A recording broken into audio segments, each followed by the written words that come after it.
Hello students, हम यहाँ पर शॉर्ट आंसर टाइप क्वेश्चंस कर रहे हैं। चलिए अब नेक्स्ट क्वेश्चन की तरफ बढ़ते हैं और मेरी कोशिश रहेगी अब एक दो वीडियोस में ये सारे मैं कवर कर लूँ।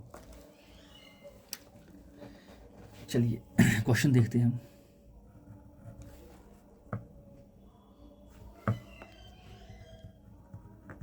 Find n if n minus 1 p3 is to n p4 equals to 1 is to 9। तो सबसे पहली बात, ये जो क्वेश्चन है वो परमुटेशन से है, तो आपको एन पी आर का फॉर्मूला आना चाहिए। ठीक है, N P R, this is N factorial upon N minus R factorial. तो एन पी आर को ऐसे ओपन किया जाता है ना। एक तो ये चीज़ आपको पता होनी चाहिए, और सिंपल सी बात, A is to B means A upon B. तो ए इज़ टू बी को हम ए अपॉन बी लिख सकते हैं। तो ये दो चीज़ें पता हैं। तो चलिए क्वेश्चन स्टार्ट करते हैं।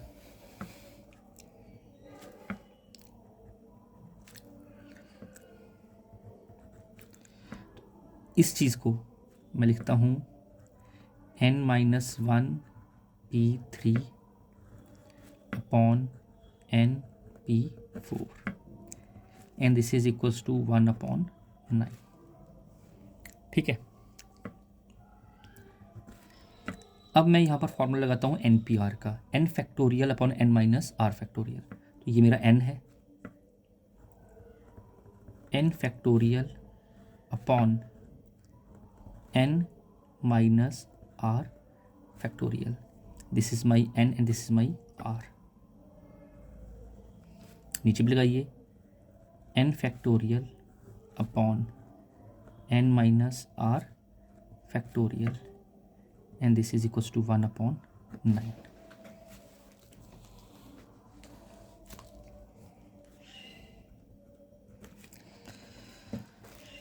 Now this is n minus 1 का factorial upon n minus 4 factorial. अब इस क्वांटिटी को मैं ऊपर भेज देता हूँ, है ना। तो this becomes n minus 4 factorial upon n factorial equals to 1 upon 9। लिख सकते हैं ऐसे। ठीक है, तो बच्चे यहाँ से मेरा ये हो गया cancel. This is n minus 1 factorial upon n factorial. मुझे यहाँ से n की वैल्यू निकालनी है।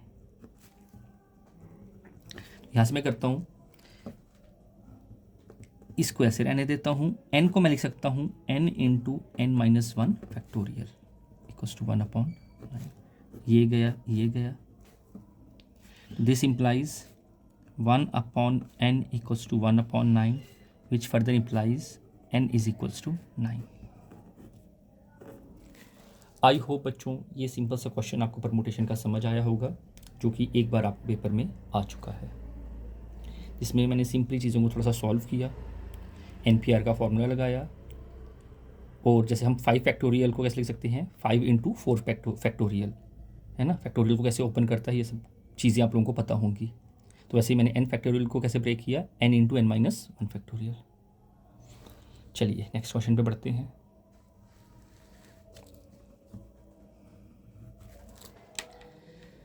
मुझे एक सीक्वेंस दी गई है,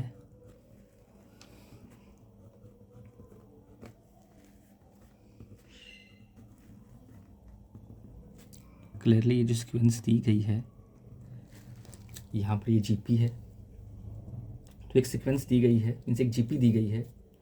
तो कहता है इसकी, हाँ कहता है इस सीक्वेंस की कौन सी टर्म जो है वो 128 होगी। विच term of this sequence is 128। तो ऐसे और भी क्वेश्चंस आपके पास एक्सरसाइज में प्रेजेंट हैं। कैसे करना है वो कंसेप्ट समझ लीजिए ताकि आप बाकी भी सॉल्व कर पाएँ। तो ये क्वेश्चन भी आपको पेपर में, पुराने प्रीवियस ईयर के पेपर में देखने को मिलेगा। तो which term of this sequence is 128। जब भी ऐसा क्वेश्चन आए तो हम मानेंगे लेट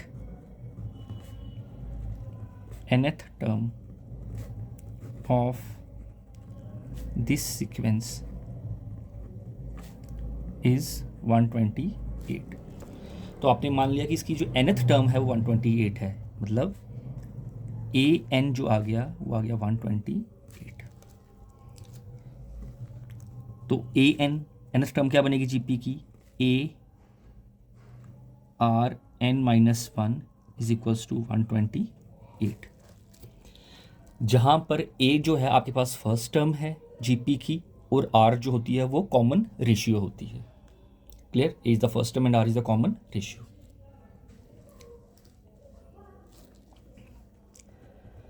अब बच्चे मेरे पास यहाँ पर a फर्स्ट टर्म क्या है, 2 को तो सामने दिखाई दे रही है ना। फर्स्ट टर्म क्या है, 2। और कॉमन रेशियो कैसे निकालते हैं हम, कि किसी को भी पकड़िए है ना, और जस्ट उसके पीछे वाले से डिवाइड कर दीजिए। तो जैसे मैं अगर यहाँ पर 2√2 अपॉन 2 ले लूँगा, दिस इज़ √2, तो दिस अपॉन दिस भी करूँगा तो भी √2 ही आएगा। तो वो हमेशा सेम रहनी चाहिए, वो रहेगी बिकॉज दिस इज जीपी। तो r की वैल्यू मैं यहाँ पर डाल देता हूँ √2, ठीक है, ये मेरा r निकल गया यहाँ पर कॉमन रेशियो, √2 की power n minus 1 equals to 128 को मैं लिख सकता हूँ बच्चे 2 की पावर 7, ठीक है।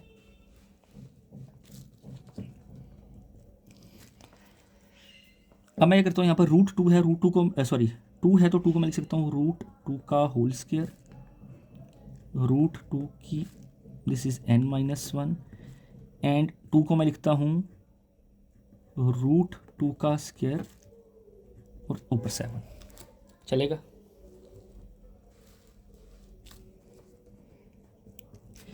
यहाँ से मैं देखता हूँ बेसिस आर सेम, तो पावर को ऐड कर देता हूँ। तो बच्चे जब मैं पावर को ऐड कर दूंगा तो n minus 1 plus 2, this is simply n plus 1, और ये क्या मेरे पास बन जाएगा √2 की पावर 14, बिकॉज हम जानते हैं a power m power n, तो यहाँ पर ये जो पावर्स हैं वो मल्टीप्लाई हो जाती है ना, एक्सपोनेंट की प्रॉपर्टी होती है, हम जानते हैं। अब आपको बात समझ आ गई होगी सर, बेसिस सेम है, in case of equality powers are equal, तो बस सीधे बेसिस सेम बनाना था मैंने, पावर्स को इक्वेट कर दीजिए। तो यहाँ से मेरे बच्चे n की वैल्यू आ जाएगी 13। n की वैल्यू 13 आने का मतलब है 13th term of this sequence is 128, है ना। तो जो 13th टर्म है, term of this sequence is 128। तो बच्चे आई थिंक ये जितनी भी बातें बताई आप लोगों को क्लियर है। अगेन आई एम सेइंग कि भाई क्वेश्चन को सॉल्व कैसे कर रहे हैं उस प्रोसीजर पे ध्यान दीजिएगा, क्योंकि सेम क्वेश्चन तो मिल भी सकता है, नहीं भी मिल सकता है, बट हाँ प्रोसीजर पढ़ा होगा तो हम एग्जाम में चीज़ें कर पाएंगे, है ना। तो चलिए आगे बढ़ते हैं। तो मैं शीट यहाँ पर इसको चेंज कर देता हूँ और नेक्स्ट क्वेश्चन को देखते हैं।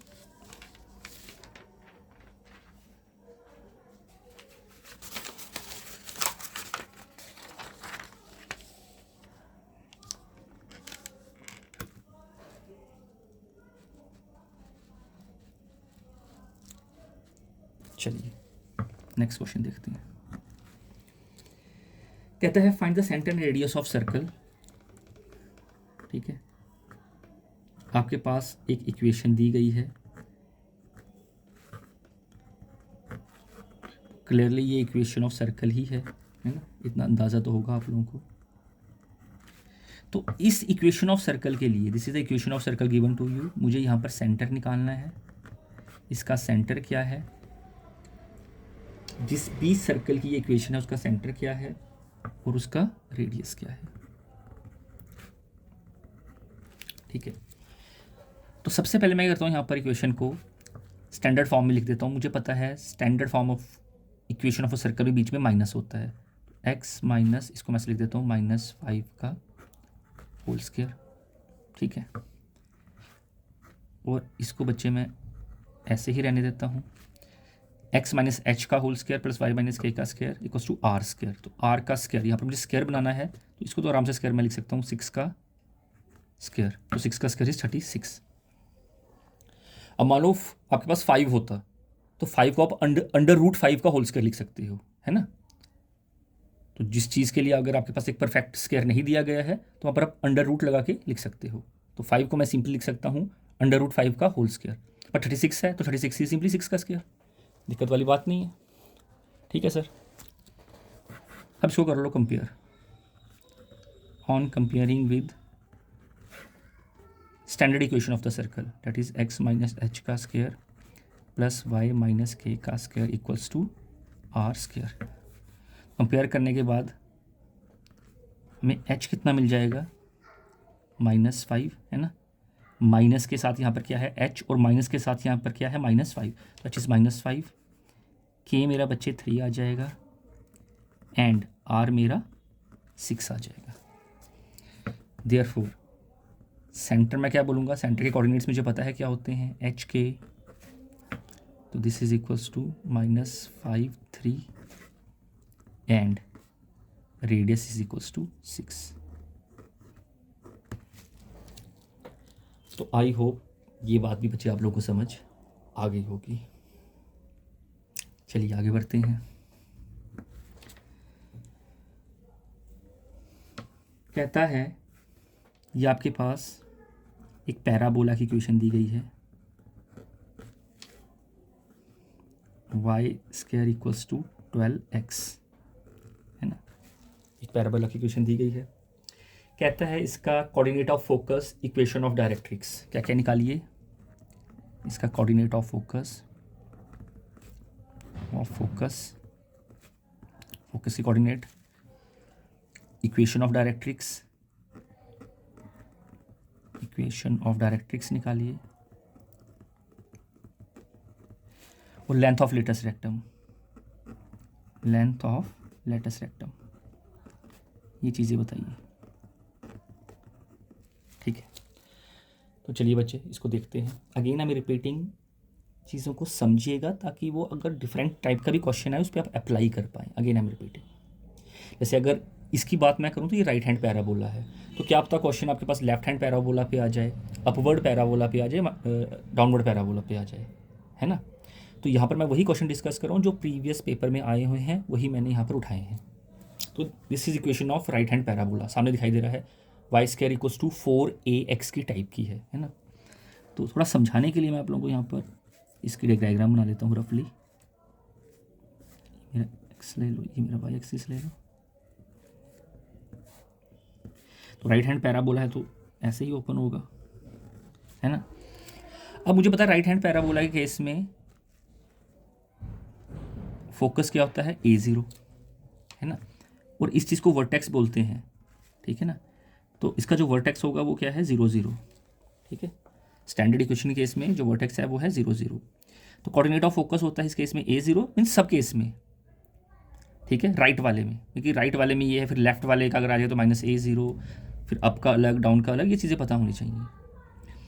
अब इसका जो डायरेक्ट्रिक्स होगा वो क्लियरली वो इस तरफ होगा, तो जितना डिस्टेंस a यहाँ पर है वो भी उतने ही डिस्टेंस पे होगा, है ना, वो भी उतने ही डिस्टेंस पे होगा। तो मान लीजिए ये डायरेक्ट्रिक्स है, this line is the directrix. अब ये a0 है तो ये डिस्टेंस a है तो ये भी a है, इट मीन्स इसके कोऑर्डिनेट क्या होंगे, -a0। अब मुझे पता है ये लाइन y एक्सिस के पैरेलल है, तो इस लाइन की इक्वेशन क्या होगी, equation of line parallel to x axis y से दी जाती है, और equation of line parallel to y axis उसकी इक्वेशन x से लिखी जाती है, और आगे क्या आता है, वो पॉइंट जहाँ से लाइन पास कर रही है। तो this is x equals to -a, ये इस डायरेक्ट्रिक्स की इक्वेशन है। ये थोड़ा सा मैंने आप लोगों को समझाने के लिए बताई ये चीज़ें। अब सीधे अब सॉल्व करने आ जाएं। 12x on comparing with y square equals to 4ax means standard equation of the parabola.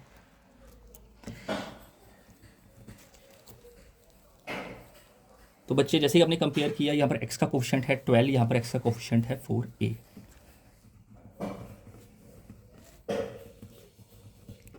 a आ गया मेरा 3। चलिए जैसे ही ए निकल गया तो बाकी बातें तो आसान है। कोऑर्डिनेट ऑफ फोकस, तो फोकस का कोऑर्डिनेट क्या होता है हमारे पास, A0 that is 30।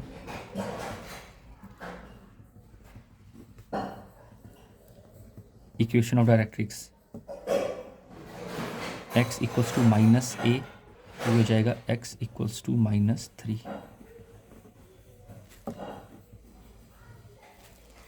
Length of latus rectum,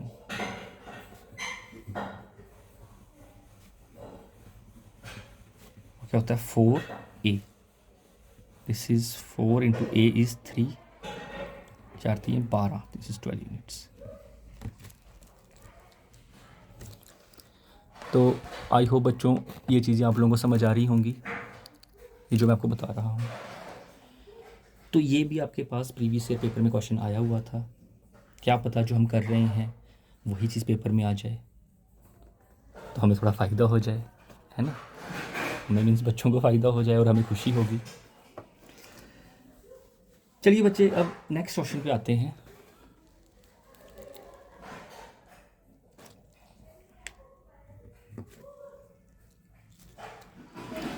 हमारे पास कॉम्प्लेक्स नंबर दिया है √5 + 3 आयोटा, तो कहता है इसका मल्टीप्लिकेटिव इनवर्स निकालिए। मल्टीप्लिकेटिव इनवर्स, ठीक है सर, मुझे दिक्कत नहीं है। तो मुझे पता है अगर z कोई कॉम्प्लेक्स नंबर है तो उसका मल्टीप्लिकेटिव इनवर्स क्या होता है 1/z। बस मुझे 1/z निकालना है। निकालने का मतलब जो भी चीज़ बनेगी 1 करके उसको प्रॉपर स्टैंडर्ड फॉर्म में लिख के बताना है। और स्टैंडर्ड फॉर्म क्या होती है वो आपको पता है, अगर आपने लास्ट लेक्चर देखे होंगे, मीन्स a + i b की फॉर्म में, शक्ल में। तो ठीक है सर, मल्टीप्लिकेटिव इनवर्स क्या आ जाएगा इसका, यही आ जाएगा, बट ऐसे तो छोड़ेंगे नहीं ना, इट्स मल्टीप्लिकेटिव इनवर्स, बट ऐसे इसको रहने नहीं देना है, थोड़ा इसको सॉल्व करना पड़ेगा। तो मैं कर देता हूँ यहाँ से √5 - 3 आयोटा से मल्टीप्लाई और डिवाइड कर देता हूँ, ठीक है। क्यों किया वो तो आपको समझ आ ही गया होगा, क्वेश्चन आप लोगों ने निकाले होंगे, ताकि नीचे फॉर्मूला क्रिएट हो जाए और क्वेश्चन थोड़ा सिंप्लीफाई हो जाए, है ना, क्योंकि मुझे इसको स्टैंडर्ड फॉर्म में रखना है। तो इसको मल्टीप्लाई करोगे तो बच्चे ये तो सीधे यही आ जाएगा, ठीक है। यहाँ पर प्लस है तो माइनस माइनस, यहाँ पर माइनस है तो यहाँ पर प्लस प्लस, ताकि नीचे मेरे पास a + b a - b का फॉर्मूला बन जाए। तो this is a, this is b, this is a and this is b। तो बच्चे मेरे पास फॉर्मूला किसका बनेगा, a + b a - b, this is a² - b², this is a² - b², clear.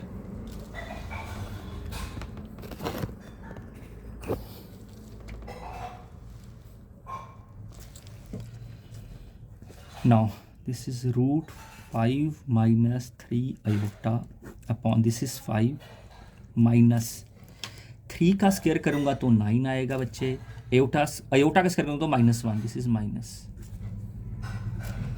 Clear है ये बात, है ना। ब्रैकेट के ऊपर स्क्वायर लगाया तो जितने भी क्वांटिटी अंदर है सबका स्क्वायर हो जाएगा। 3 का स्क्वायर 9, आयोटा का स्क्वायर -1, तो this ultimately become -9 and this is √5 - 3 iota upon minus minus plus and 9 5 is 14।